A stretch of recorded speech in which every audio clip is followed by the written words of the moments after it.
warahmatullahi wabarakatuh. Masih bersama kami di Dampar ID. Jangan lupa like dan subscribe channel kami. Klik tombol di bawah ini.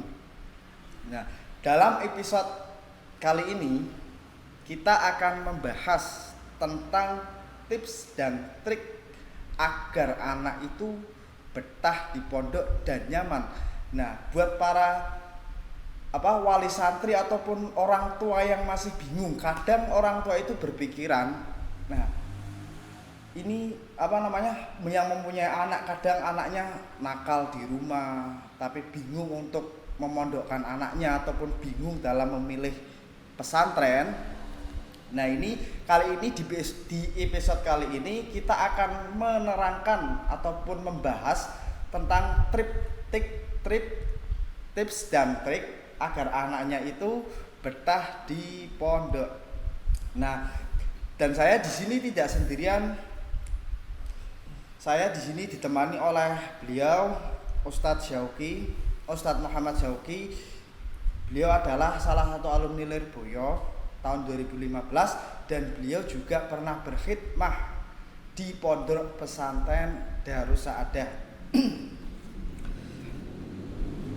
Nah, beliau juga sangat berpengalaman, soalnya udah 2 tahun beliau berkhidmah di pondok pesantren Darus Saadah. Nah, langsung saja biografi beliau mungkin bisa diceritakan, monggo Pak.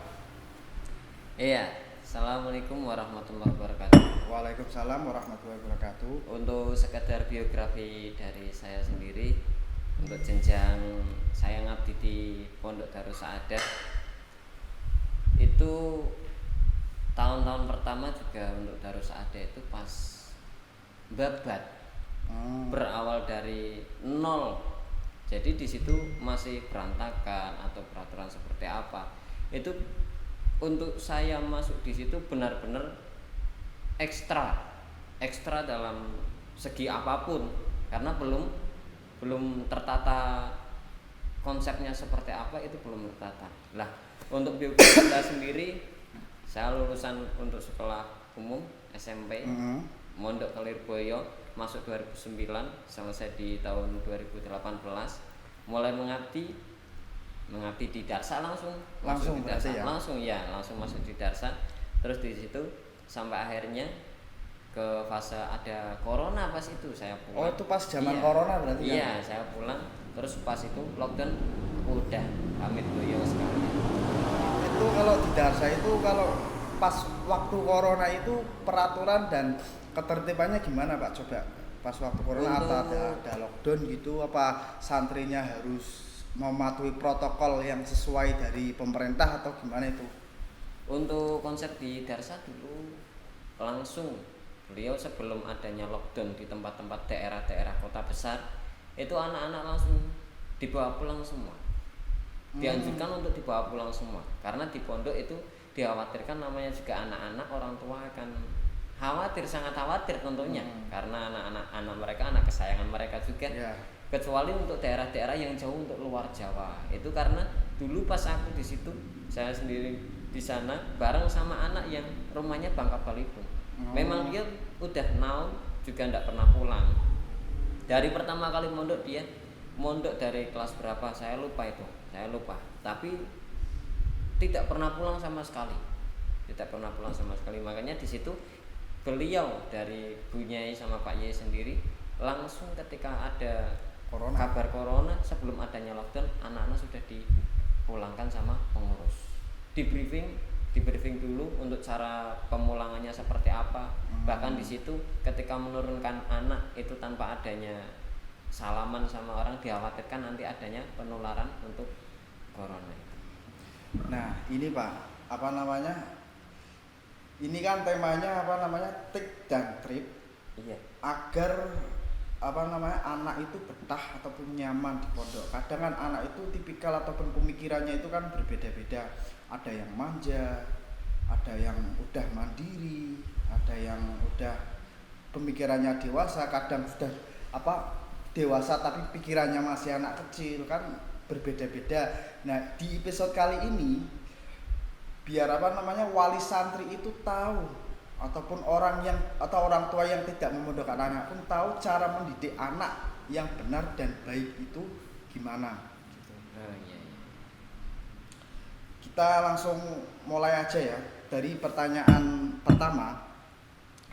Bagaimana pandangan Anda terkait memondokkan anak di usia dini ataupun di usia kecil? Yang pertama dari kelebihannya dulu. Untuk masalah pandangan saya sendiri, tapi dari masing-masing pengurus itu pandangannya beda-beda. Per karakter pengurus itu nanti pandangannya beda-beda. Per daerah pondok, dari pondok manapun itu nanti punya trik dan tips sendiri-sendiri. Tapi sepengalaman saya, pengalaman saya pandangan kalau untuk memondokkan anak di usia dini itu kelebihannya satu. Untuk zaman sekarang itu masalah anak-anak itu sudah yang namanya handphone itu tidak bisa dilepas. Satu, itu juga termasuk apa ya, perusakan moral sama anak-anak. Jadi di situ handphone itu digunakan macam-macam, mulai dari fisik nanti mata yang kena atau apa nanti yang dibuka apa, terus main game mulu. Lah, makanya di situ nanti moralnya akan rusak.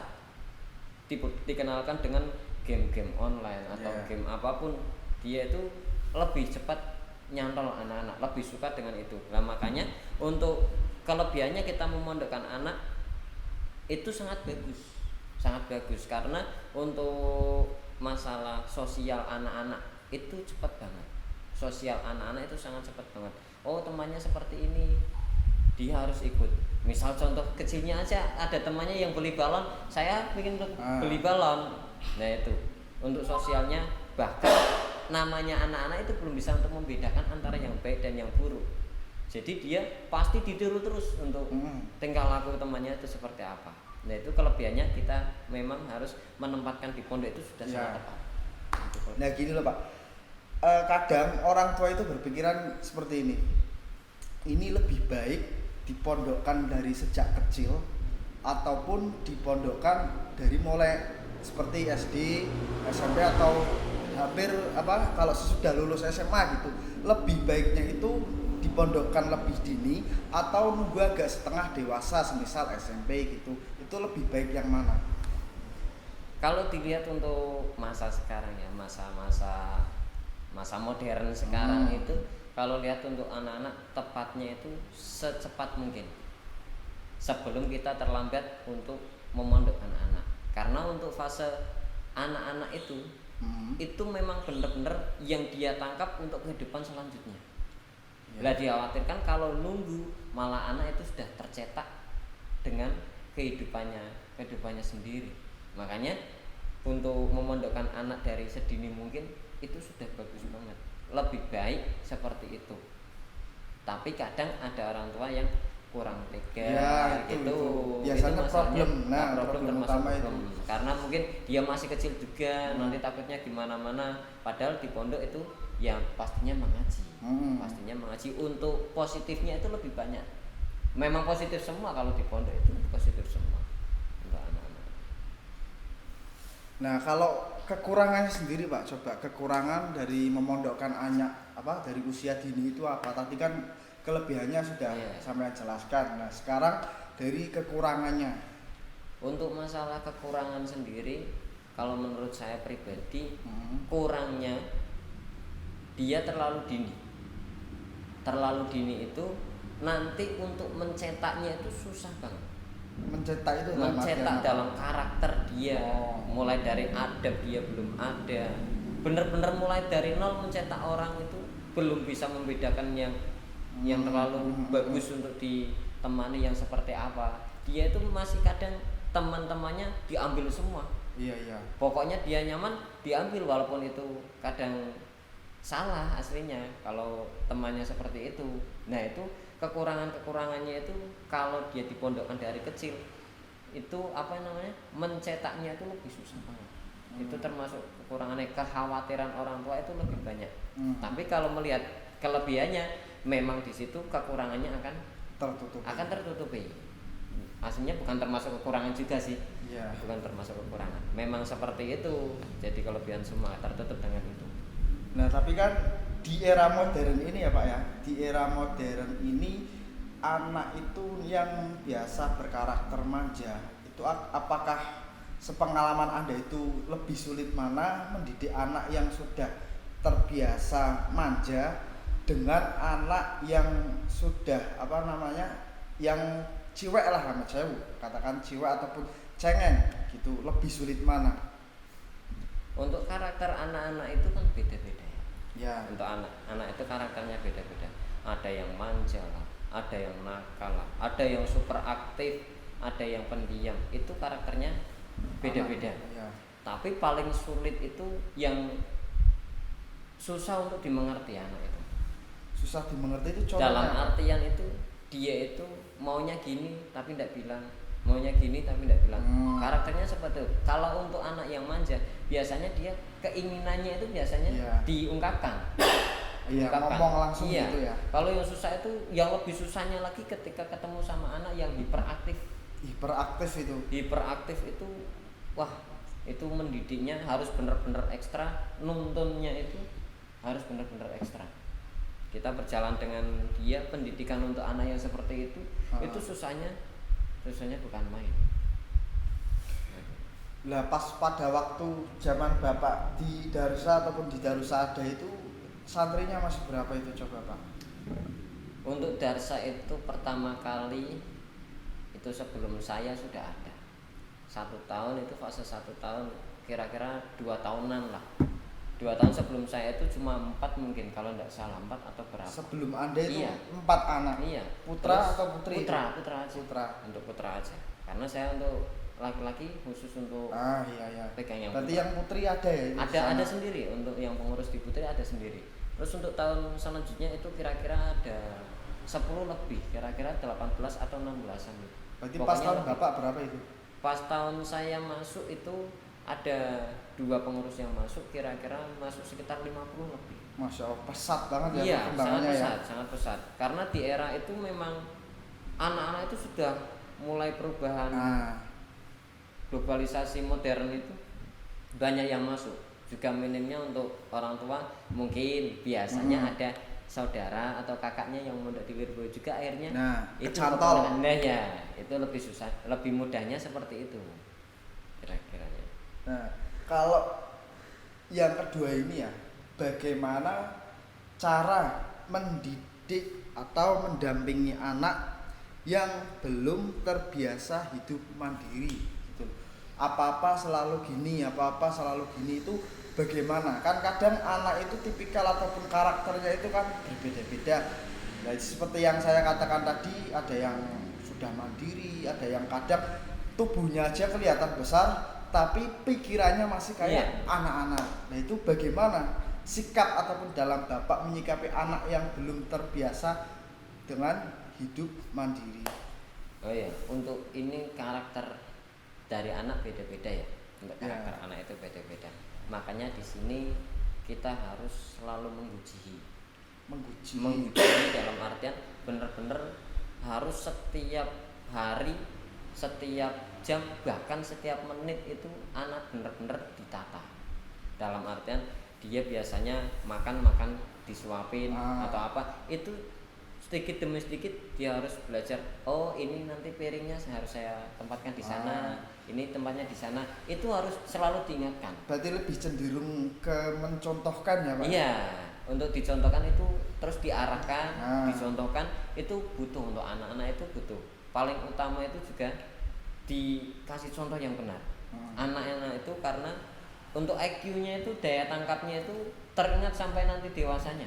Untuk anak-anak itu lebih daya tangkap masalah kegiatannya, contoh yang mencontoh itu seperti apa, dia lebih ingat sampai dewasa, terngiang-ngiang terus. Maksudnya di situ pendidikan yang dia tangkap pertama kali akan selalu teringat. Nah, itu biasanya sulit nggak Pak? Dalam butuh berapa hari ataupun butuh berapa minggu ataupun butuh berapa bulan bahkan bertahun-tahun? Kalau mendidik anak untuk mengarahkan biar dia bisa mandiri itu tidak butuh waktu yang cepat ya Pak. Tidak butuh waktu yang cepat. Bahkan di situ ada yang lebih sulit dari kita mendidik biar dia tidak mandiri. Ada yang lebih sulit, misal dia harus ada adabnya. Ketika di rumah disuapin, cuma disuapin terus kita suruh dia biar bisa mandiri makan sendiri. Dan di situ ada yang lebih sulit ketika dia harus kita didik benar-benar punya adab ketika dia makan. Dia mandiri, misal pakai baju sendiri, bisa pakai baju, tapi di situ nanti ada adabnya cara pakai baju. Itu kadang yang anak itu sulit, yang lebih sulit. Kadang pakai baju harusnya pakai kanan dulu, terus kiri dulu. Lah itu ada adabnya masing-masing. Adabnya masing-masing. Terus ketika dia berada di dalam kolah di jeding, itu dia sambil nyanyi-nyanyi, anak-anak namanya mainan aja mulu. Nah itu makanya di situ akhirnya walaupun dia sudah dididik mandiri, tapi kalau kurang adab kurang pas. Makanya yang lebih sulit itu masalah adabnya biar tertera dan dia benar-benar mandiri. Berarti harus seimbang ya. Iya, porsinya itu harus imbang. Tak hanya untuk dia bisa mandiri, tapi dia juga punya adab dalam kemandiriannya itu. Nah, ini berkaitan dengan biasanya kan di pesantren itu ada ada sambangan gitu, istilah orang tua menjenguk anaknya dari rumah menjenguk anaknya untuk seputar ben intinya ini kangen karena sudah lama tidak bertemu, orang tua kangen ingin ketemu anaknya lah. Kadang anaknya itu habis disambangi oleh orang tua itu kadang menangis tidak setelah orang tuanya itu pergi. Kan kadang pernah ya Pak, pasti di desa itu sering ya kejadian anak yang setelah disambangi habis ditinggal orang tuanya, ditinggal ke rumah, maksudnya tinggal pulang ke rumah itu nangis. Lah itu bagaimana Bapak cara mensikapi ataupun mengatasi hal yang seperti itu? Oh iya, untuk masalah anak yang disambang terus dia nangis, minta pulang atau minta apa, itu udah wajar. Pasti ya, sewajarnya pasti nangis anak ya. itu pasti nangis. Apalagi anak-anak gitu ya. Iya, pasti nangis. Karena apa? Dia berubah kehidupannya dari 180 derajat bahkan 360 derajat. Perputarannya kehidupannya dia itu berbalik lah. Dari kehidupan di rumah yang seperti apa, terus harus ke pondok, dia kegiatan full. Di situ mungkin ada anak yang inginnya leha-leha di rumah aja, enggak betah di pondok, misal seperti itu. Terus solusinya gimana? Makanya di situ ada peraturan ketika sebelum 40 hari enggak boleh disambang. Itu termasuk ikhtiar dari pihak pondok biar anak itu benar-benar betah di pondok. Itu fasenya 40 hari itu rata-rata di Wirboyo itu sudah 40 hari. 40 hari itu sudah poin pertama. Terus untuk ketika sudah 1 tahun ternyata masih nangis, itu biasanya solusi dari kita sebagai pengurus, diajak kawan-kawannya suruh ke jenguk dia, kawan-kawan akrabnya ke sana, terus diajak main lagi lah. Nah diajak lagi sama kawan-kawannya. Kadang kan ada anak yang karakternya kalau nangis lihat kawan-kawannya gengsi, jadi nangis. Nah itu termasuknya caranya salah satu caranya seperti itu. Dibujuklah lewat teman-temannya, itu juga bisa termasuknya. Tapi kadang ada ya Pak ya, yang nggak nangis juga malah seneng gitu. Ada. Itu yang Bangka Belitung juga malah ndak mau pulang. Berarti betah itu. Betah di pondok. Katanya banyak kawannya. Kalau di pondok banyak kawannya itu. Nah ini pertanyaannya selanjutnya, adakah tips agar orang tua bisa ikhlas untuk melepaskan anak menuntut ilmu? Dalam artian kadang orang tua itu belum rela melepaskan anaknya ke pondok, padahal itu sungguh hal yang mulia untuk anaknya itu pergi ke pondok. Kata beliau, bagi Anwar itu wong budal mondok iku kaya wong budal ning swarga. Nah, bagi orang tua yang notabene amit sewu yang orang tuanya itu tidak alumni, bukan lulusan dari pesantren, itu mungkin berpikiran aduh khawatir lah Pak ya, pasti khawatir. Tapi kalau orang tuanya itu lulusan pesantren ataupun lulusan pondok, itu malah tenang lah. Ini bagi wali santri ataupun orang tua yang notabene tidak pernah mondok ataupun tidak lulusan pondok itu bagaimana menyikapinya biar orang tua itu bisa lepas legowo melepas anaknya ke pondok. Memang sulit sih, memang sulit bagi orang tua ketika kita memondokkan harus pisah sama anaknya. Kekhawatiran yang sangat tinggi bahwasanya anak saya belum bisa apa-apa, harus sudah mandiri di pondok, makan sendiri terus bangun, seperti apa kegiatannya dia sendiri. Makanya di situ yang membuat kekhawatiran itu biar bisa ikhlas kita mondokkan anak di pesantren itu satu poinnya. Yang pertama seperti dawuhnya Yai, pokoknya anak kita pasrahkan ke pondok ya udah, itu diurus sama pondok. Yang jelas di pondok-pondok yang sudah masyhur seperti Lirboyo, apalagi Lirboyo, alumninya seperti apa kita sudah lihat. Untuk yang keluar dari situ udah jadi-jadi, makanya di situ sudah ada berkacanya. Untuk pesantren sendiri pastinya di situ kita akan lebih ikhlas, lebih legowo, karena lihat yang sudah ada hasilnya aja seperti itu. Terus untuk orang tua yang mungkin masih keberatan untuk memondokkan anak, masih terlalu khawatir, itu hilangkan kekhawatirannya melewati itu, daripada anaknya di rumah malah berteman yang tidak apalagi zaman sekarang itu ya nomor satu. Tapi bukan berarti berniatan untuk membuang anak, bukan anaknya dibuang, tapi memang benar-benar di situ biar anaknya itu jadi orang yang benar. Bukan berarti anaknya biar bisa pintar ya, tapi biar anaknya itu benar-benar jadi anak yang benar, biar jadi anak yang soleh. Seperti apa karakternya dia soleh, dia bisa ngaji. Paling tidak dia bisa ngaji, dan juga paling utamanya lagi dia punya adab. Itu dalam pesantren, apalagi seperti Darus Sa'adah itu bagus banget di situ. Benar-benar diajarin yang namanya adab. Anak-anak kecil ketika lihat yang lebih tua sambil mundur-mundur gini, itu kalau kita lihat di luar ndak ada kalau di sekolah umum. Bahkan kalau maafnya kalau untuk sekolah umum biasanya sama Pak Guru sambil digini. Nah itu kalau di pondok ndak akan mungkin sama bunyi sama Pak Yis begitu kan, ndak mungkin. Itu termasuk dari adab kita anak kecil sama gurunya seperti apa, anak kecil sama yang lebih tua seperti apa. Itu yang bisa membuat mungkin termasuk pendorong buat orang tua itu lebih ikhlas. Nah, kalau itu orang tua lah, ini buat anaknya. Nah, ini penyebab kadang anak itu kan adaptasinya ada yang lama, ada yang cuma butuh waktu segini udah bisa menyesuaikan adaptasinya, mulai dari lingkungan, teman-teman, dan tempat ya. Nah, ini bagaimana cara mengatasi anak yang tidak betah di pondok atau sering nangis gitu, ataupun sering minta pulang, ataupun sering kabur bahkan gitu, cara mengatasinya gimana? Kita kembali seperti tadi, karakternya anak itu beda-beda. Karakter anak beda-beda. Makanya di situ kita sebagai pengurus harus jadi bapak, harus jadi sebagai ibu. Kita harus bisa menjiwai bahwa kita itu orang tua mereka.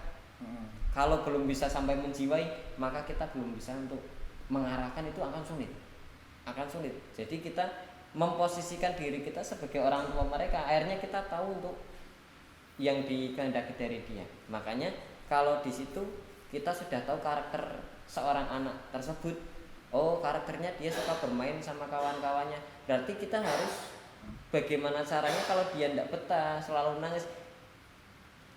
Anak-anak yang seumuran dia itu kita campurkan, diajak main itu sama kawan-kawannya. Mungkin kelemahannya satu, anak itu nangis tidak betah karena temannya belum kenal sama kawan-kawannya, masih takut.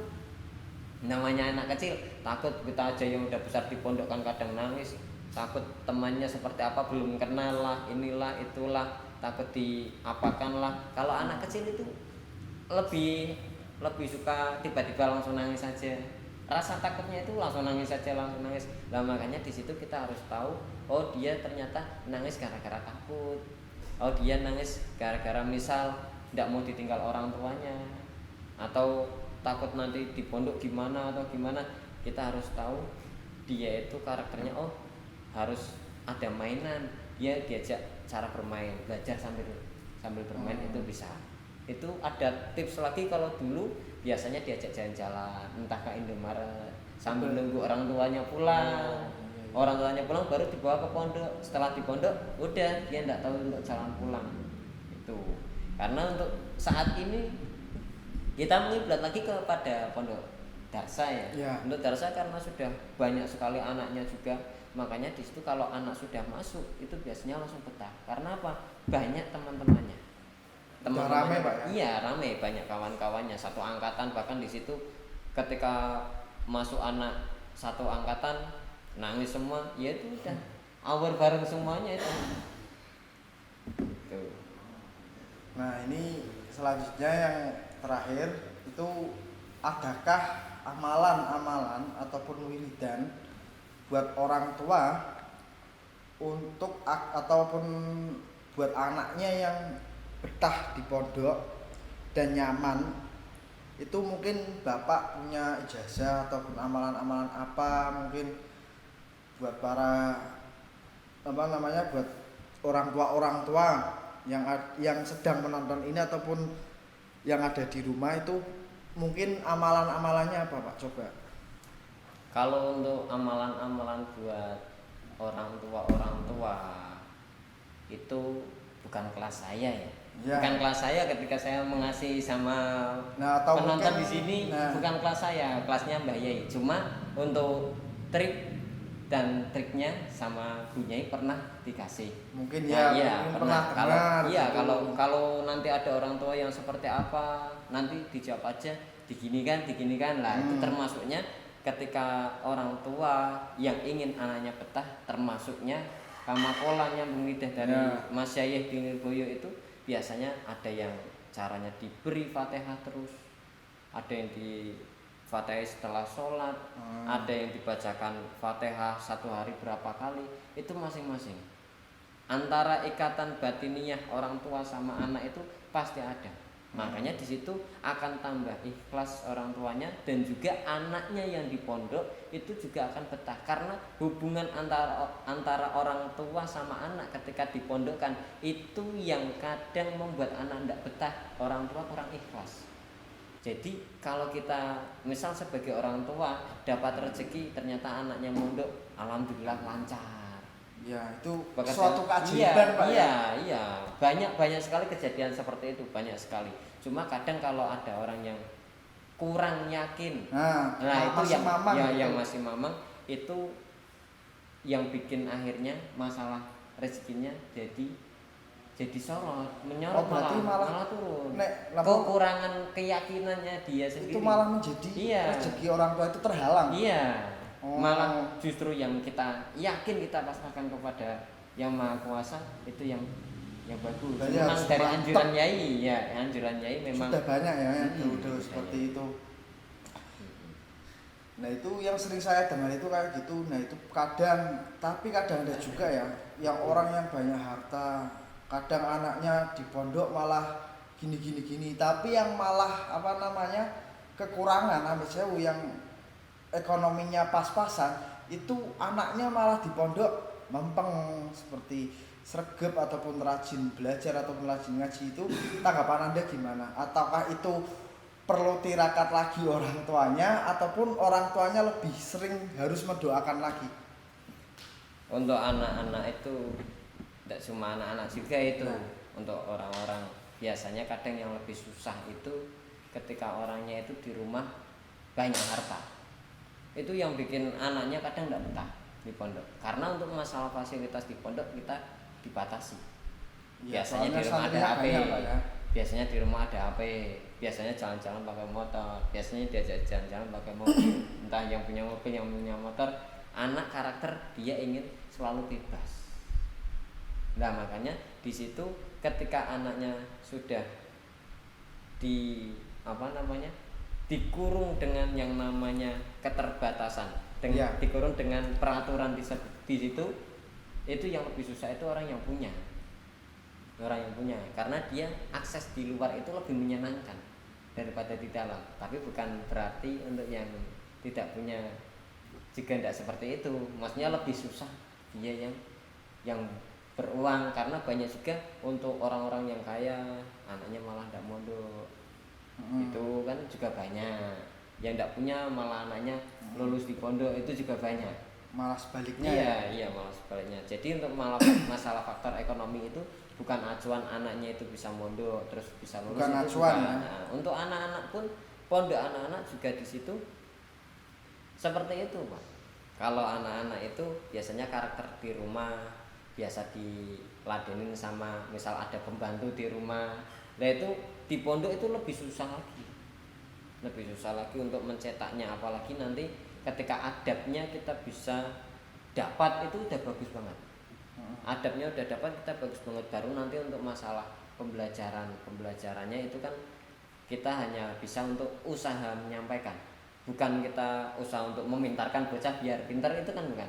Tapi yang penting kita sampaikan sampai sama anaknya sedikit demi sedikit dia akan dapat pelajaran. Itu tidak bisa secara instan, secara cepat, itu tidak bisa, harus melewati step by step untuk karakter anaknya. Nah ini Pak, pertanyaan lagi ya. Ini yang sering terjadi di kalangan sekarang ya, di zaman sekarang itu orang tua yang khawatir ataupun ikut campur dalam hal peraturan-peraturan pondok itu, ataupun semisal contoh lah anaknya diginiin sama pengurus gini, tidak terima gini. Nah itu sering terjadi Pak di zaman sekarang. Saya tidak menyebutkan pondok-pondok mana. Ini sering terjadi di berita-berita ataupun di sosmed. Terjadi guru gini sama murid, guru sama murid gini. Nah itu menanggapi hal yang seperti itu bagaimana Pak untuk zaman sekarang itu? Oh, itu ketika ada orang tua banyak yang sekali, tidak banyak terima, sekali. Zaman sekarang udah banyak sekali, karena mungkin pendidikan anak-anak kadang ada yang keterlaluan sama temannya. Misal ada anak yang sampai berkelahi, terus pokoknya si anaknya tiba-tiba nelfon ke rumah, saya kok misal dihajar sama pengurus, karena mungkin dia keterlaluan.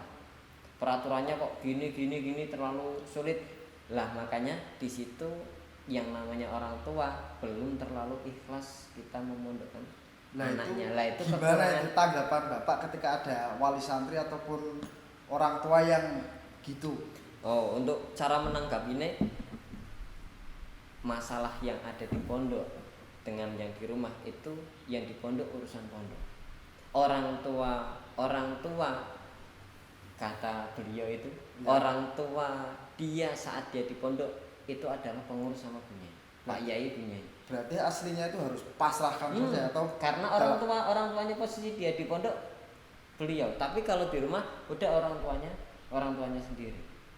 Makanya di situ orang tua yang ada di rumah itu tidak bisa ikut campur, orang tuanya sudah ada di pondok.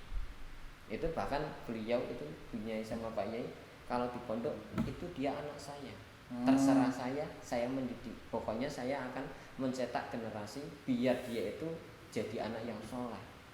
Cuma itu aslinya poin utama dia menjadi anak yang beradab. Tidak harus pintar, yang penting dia beradab.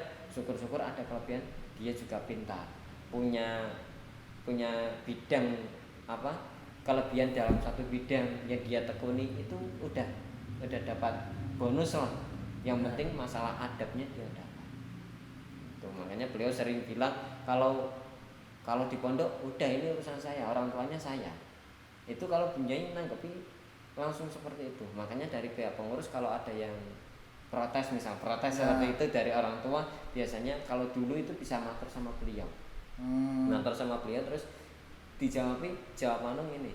Akhirnya dijawab orang tuanya di sini kita. Wis jenengan pasrah mawon marang pondok. Wong pondok iku ora ngapa-ngapane ning bocah. Ora mungkin Pak dijerumuskan ning dalan sing salah, orang mungkin. Iya, betul. Nah, makanya di situ buat orang tua yang terlalu kok diginikan, dikhawatirkan terlalu, itu yang malah bikin anaknya mungkin tambah ndak betah.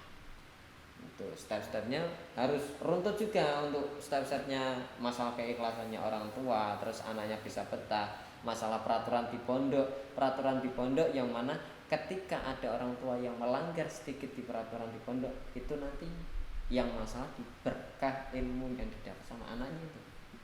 Berkah ilmunya kurang karena pernah, mohon maaf, masalah berkah yang bisa bukan taraf kita, maksudnya kalau dilihat-lihat itu pernah dari yai punya itu pun pernah masalah berkah kurang gitu. Tidak hanya anaknya yang melanggar, tapi kalau orang tuanya yang melanggar itu juga bisa mengurangi berkah. Oke Pak, terima kasih banyak ya atas jawaban dan ilmu-ilmu ya ataupun pengalaman-pengalaman yang telah Bapak berikan kepada penonton. Mungkin itu saja dari kami ya. Semoga bermanfaat buat wali santri ataupun orang tua yang ingin memondokkan anaknya dan orang tua yang masih mamang terhadap anaknya yang ingin berangkat ke pondok. Itu bisa bisa dengarkan tadi ulasan-ulasan ataupun yang pencerahan-pencerahan yang beliau babarkan ataupun beliau jelaskan tadi. Dan jangan lupa like, komen, dan subscribe channel Dampar ID. Ya, selamat malam. Assalamualaikum warahmatullahi wabarakatuh.